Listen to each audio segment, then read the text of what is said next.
মিয়ানমারের মধ্যাঞ্চলে শুক্রবার শক্তিশালী একটি ভূমিকম্প আঘাত এনেছে। এতে দেশটির দ্বিতীয় বৃহত্তম শহর মান্দালায় বেশ কয়েকটি ভবন ধসে পড়েছে।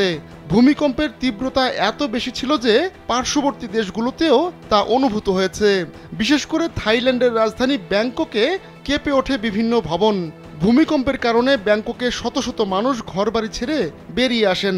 এছাড়া স্থানীয় শেয়ার বাজারে লেনদেন বন্ধ হয়ে যায়। মার্কিন ভূতাত্ত্বিক জরিপ ইউএসজিএস জানিয়েছে ওই ভূমিকম্পটি 7.7 মাত্রার ছিল। এর গভীরতা ছিল মাত্র 10 কিলোমিটার। শক্তিশালী ভূমিকম্পের পর আফটার শক হয়। মান্দালাই শহর থেকে প্রায় 17.2 কিলোমিটার দূরে ভূমিকম্পের কেন্দ্র ছিল। শহরটিতে প্রায় 15 লাখ মানুষ বসবাস করেন।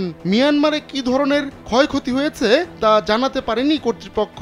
ভূমিকম্পের পর সোশ্যাল মিডিয়ায় ভবন ধসের বেশ কয়েকটি ছবি ও ভিডিও ছড়িয়ে পড়ে, তবে রয়টার্স তাৎক্ষণিকভাবে ওই পোস্টগুলোর সত্যতা যাচাই করতে পারেনি।